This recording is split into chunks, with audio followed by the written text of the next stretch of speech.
Mr. Worf, villains who twirl their mustaches are easy to spot.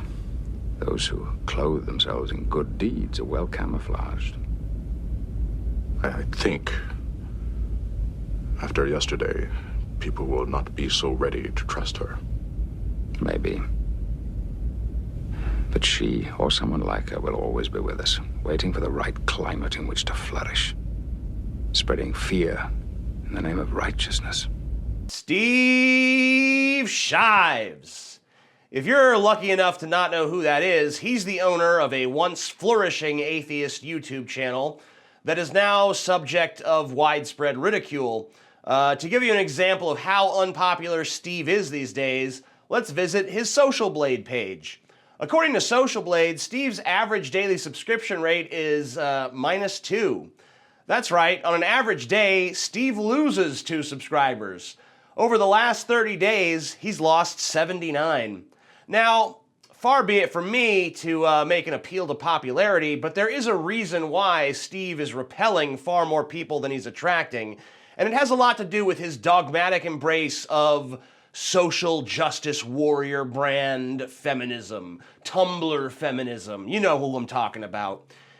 Here he is opining on the subject of rape culture. Check it out. Rape culture actually refers to the accumulation of beliefs, attitudes, and mores that encourage people to associate sexuality with violence, for instance, or to condone or at least minimize the seriousness of sexual assaults, or to view things like rape and other forms of sexual violence as inevitable facts of life that we just have to deal with. Wow.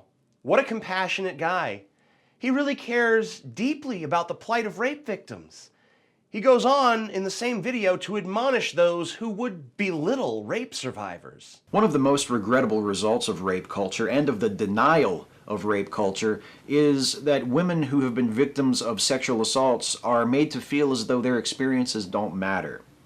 Educate people about rape, encourage men to be more aware of and sensitive to the concerns and needs of women, pursue rape prevention strategies that aim to change harmful customs and values instead of just teaching women where to park and how to dress. I don't know. That's interesting. Let's play a clip from Steve Shives talking to a YouTuber named Shayra about rape culture. Watch Steve's reaction when she tells him that she's been raped. Personally, I've been robbed and raped, so from both of those standpoints, I was fucked, literally, and... So funny. Laughter.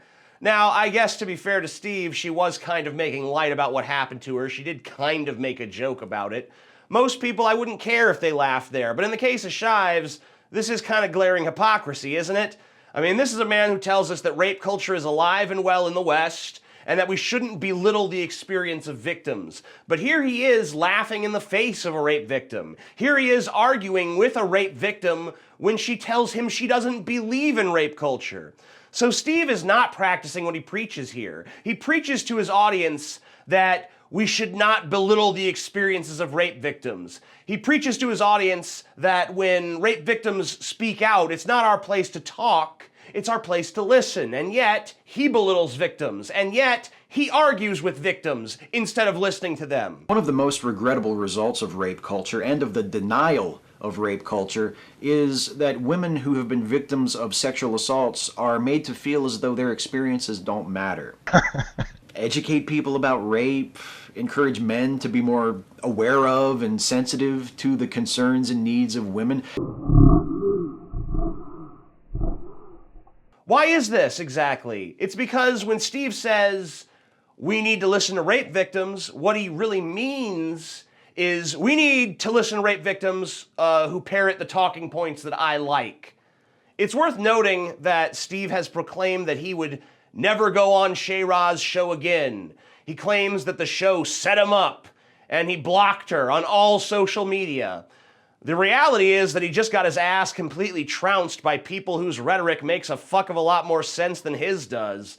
And of course, for the cherry on the sundae, he blocked Shayra. He blocked her on all social media. He refuses to talk to her anymore. all because she disagreed with him on rape culture, even though she speaks as a fucking rape victim. Do you see the mental gymnastics here? Always listen to rape victims. Always listen to what they have to say about rape. What? A rape victim disagrees with me about rape? Fuck her! Blocked! You're blocked! That's the classic Steve Shives maneuver. Blocked! Blocked, yeah, that's another thing about Steve Shives. Even if you don't know who he is, even if you've never heard of him before I made this video, he's probably blocked you on Twitter. He probably has. Go see for your fucking self. Go to your Twitter. If you have a Twitter, go to your fucking Twitter. Go to Steve Shives' Twitter. You're blocked. You'll be amazed that someone you've never fucking heard of in your life has blocked you. And if you're not blocked, just write him some polite message like, I respectfully disagree with your positions on feminism.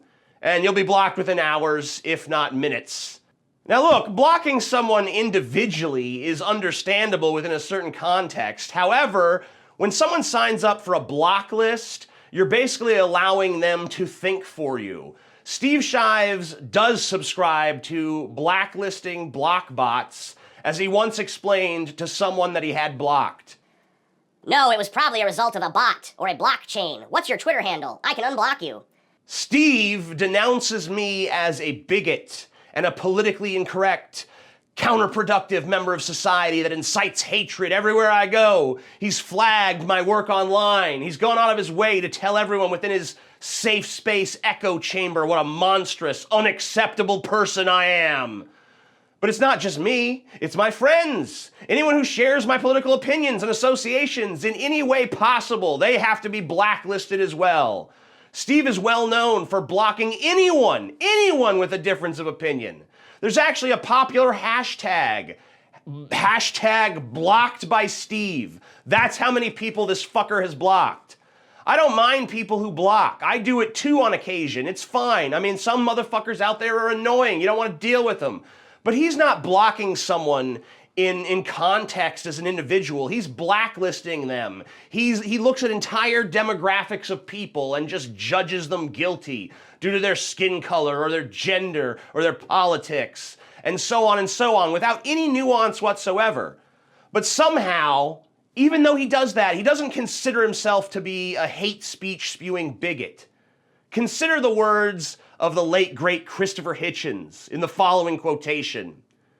To whom do you award the right to decide which speech is harmful, or who is the harmful speaker, or determine in advance what are the harmful consequences going to be that we know enough about in advance to prevent? To whom would you give this job? To whom are you going to award the job of being the censor? Isn't it a famous old story that the man who has to read all the pornography in order to decide what's fit to be passed and what's fit not to be is the man most likely to be debauched? Did you hear any speaker, the opposition to this motion, eloquent as one of them was, to whom you would delegate the task of deciding for you what you could read, to whom you would give the job of deciding for you to relieve you of the responsibility of hearing what you might have to hear? Do you know anyone? Hands up! Do you know anyone to whom you'd give this job? Does anyone have a nominee? Well, guess whose hand just fucking shot up? Steve Shives! Oh, yeah, please! He's chosen a censor that will protect him from other points of view he doesn't like. And he's also appointed himself a censor of that which he has deemed unfit for your eyes and your ears. What do I mean by this? Well, on his Facebook, when Steve was told I was making a video about him, his reaction was, He's got nothing other than what I've already said publicly. In a handful of tweets in one video, believe me, if I had the power to take down his channel, I'd have done it years ago. But the dude is already an out-and-out misogynist and racist, and that hasn't hurt him. So what the hell can I do? If I had the power to take down his channel, I'd have done it years ago. What chilling words. Steve is outright stating that if he had the power to censor and blacklist me, he would do so. And this is not just a hypothetical scenario either. Steve has actively tried to shut me down. After I made my video 20 Answers for Black People, a Pathos blogger named Martin Hughes wrote a diatribe on his blog about what a horrible racist I am, and what horrible racist my audience are for making the video one of my most popular. Steve then invited Martin Hughes onto his channel so that they could make a 42-minute video dedicated entirely to talking about how racist and horrible I am. When we covered their video on my podcast, The Drunken Peasants, this is how Shives and Hughes, whose real name is Peter Mosley, I'm not doxing him by revealing that, he's made several public appearances under his true name, this is how they reacted. Peter, he talked about us for a half an hour. Shives, I know, I've been made aware of it by the dozens of abusive tweets sent to me since then by the Drunken Peasants fans, many of whom are kind enough to tag their tweets with Drunken Peasants hashtags, so there's no doubt who is inciting it. I reported the video to YouTube, but I doubt it'll do any good. This is yet another example of Shives' double standard. It's okay for him to make a 42-minute video about how horrible and racist I am, all the while never presenting even a fucking shred of evidence that I am racist. But if I dare to make a 30-minute response, well, he reports me. He tries, as I'm sure he's tried many times before, to shut me up with YouTube's flagging system. Remember his words. If I had the power to take down his channel, I'd have done it years ago. The reason he knows he doesn't have the power is because he's fucking tried. Now, I call myself the amazing atheist, and I've heard through the grapevine that Shives really hates that. He hates that I would dare to describe myself as amazing. So I guess that after 10 years of doing this channel, it's finally time for me to explain some of the intent behind my name. You see, I'm an atheist, a minority position here in the United States as well as elsewhere around the world. Yet, I have a reasonably healthy image of myself. I grew up in a place where to be an atheist carried with it a lot of shame. So when I called myself the amazing atheist, I wasn't saying, I'm so exceptional, everyone be impressed with how great I am. I mean, I was saying that too. But what I was really saying is that if you're an atheist, you can still be amazing. There's no shame inherent in rejecting religion. You don't need to listen to what others may say about you or what they think. I mean, let's pull back even further and ask ourselves a more fundamental question. What exactly is an atheist? Well, that's very simple. It's someone who doesn't believe in a higher power, a deity, a personal God. But is it more? Is it more than that? What about the dogma carried by people who partake in a collective belief? What happens to an atheist who rejects God but keeps the tribalistic approach to dogma? The answer is, of course, Steve Shives, a man who casts himself as God and me as like the wretched fucking sinner mortal that he presides over in eternal judgment.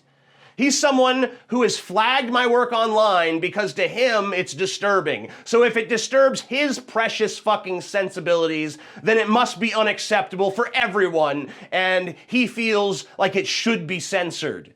He holds his opinions as like the absolute paramount. All who oppose him must be crushed, even if they're the very people he claims to be fighting for, as in the case of Shayra.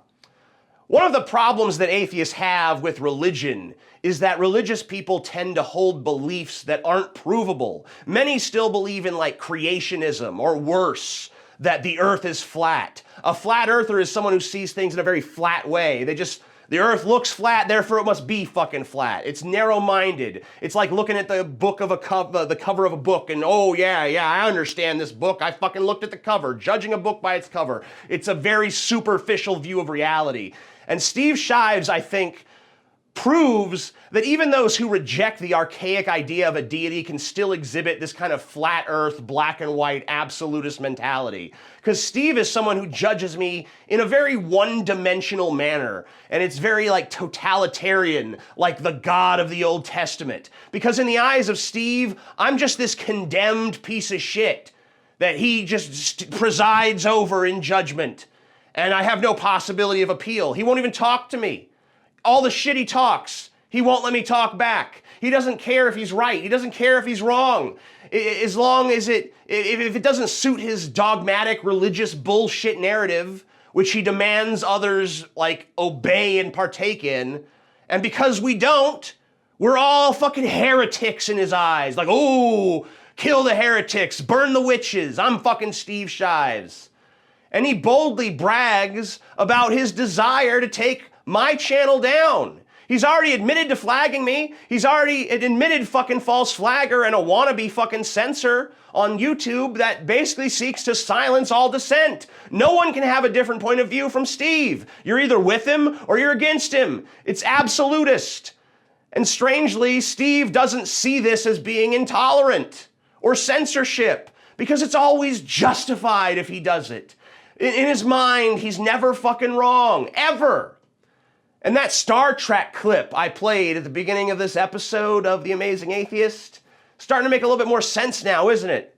Steve Shives is exactly what Captain Picard was warning us against. A villain who camouflages himself with good deeds, spreading fear in the name of righteousness.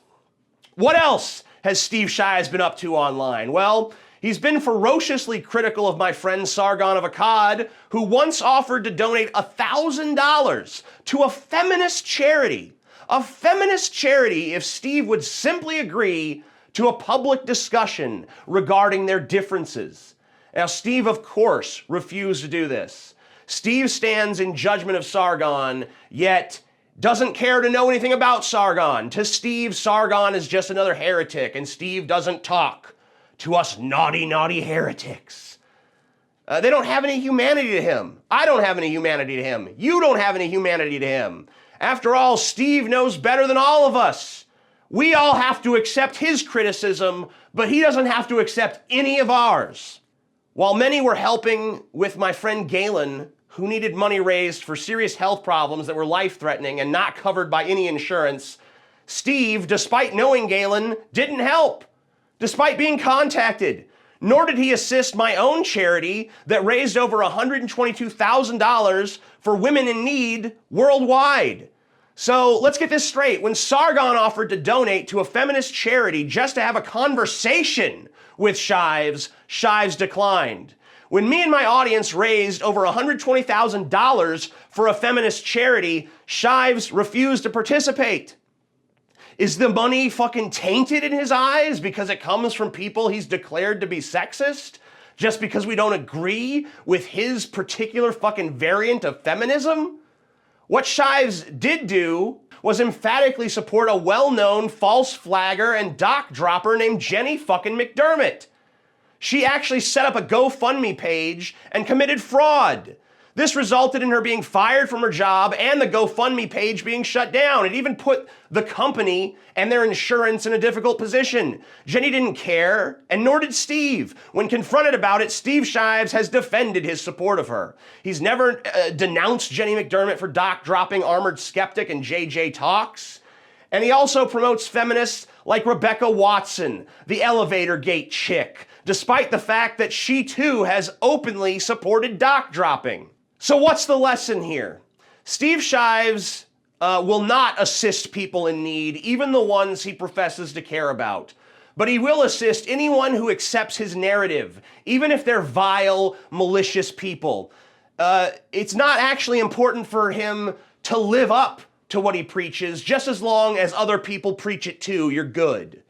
So are we beginning to detect a fucking pattern here? Steve Shives routinely holds agreement with himself as the paramount virtue, okay? All other virtues stem from that. Do you agree with Steve? In the book of Steve, that's the fucking first and only commandment. Agree with me. And he paradoxically holds agreement with his beliefs to be more important than his beliefs themselves. That's why you get this bullshit cognitive dissonance like, always listen to rape victims, well, unless they disagree with me. We need to help women, unless TJ or Sargon are doing it. The hypocrisy is actually quite fucking astounding. Steve Shives is a tribalistic, vengeful, blacklisting, cyberbully, hypocrite jerk-off who condemns others for failing to live up to standards that he himself cannot meet. And despite all of that,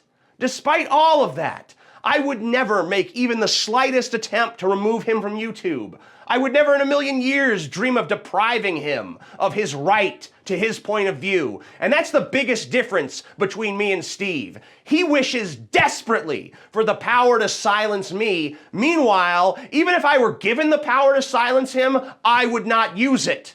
Ironically, the only person that Steve has succeeded in silencing is himself. His channel is dying the death of 1,000 cuts. It's hemorrhaging subscribers. In the same time span that he lost 79 subscribers, I gained 38,000. My message has resonated with people for nearly a decade now. And while I'm never gonna be the next fucking PewDiePie who gets 38,000 subscribers every time he fucking scratches his asshole, I'm very happy with my channel's growth. I don't bring this up just to brag though, although bragging is a fringe benefit. I bring it up to make one last fucking point about Steve Shives. Here's a guy who wants to censor me because, and this is another direct quote from Shives talking about me, "We cannot be a community that supports proud, toxic, incorrigible bigots." He does this all the time. He bemoans my popularity as if it's an indictment against all of atheism. Well, guess what, Steve? You don't get to fucking decide what people listen to. You don't get to fucking decide what voices rise up above the fray. The people do. They make their own decisions. And the decision that they've made is pretty fucking clear. I gained 38,000 subscribers in the last 30 days. You lost 79. While I'm rocketing towards 1 million subs, you're slowly counting back down to fucking 0. You are in no position whatsoever to speak for this community. They've heard your voice and they found it a grating offense to their fucking ears.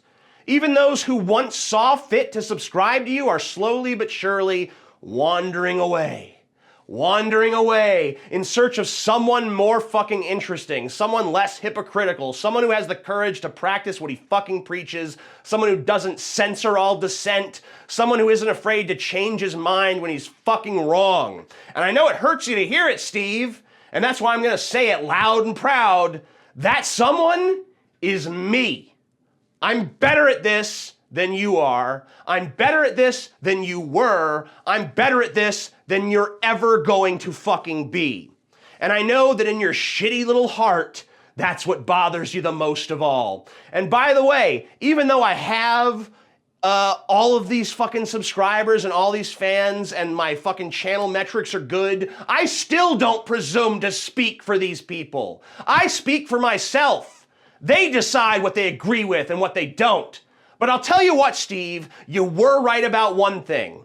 We cannot be a community that supports proud, toxic, incorrigible bigots. And that is exactly why no one watches you.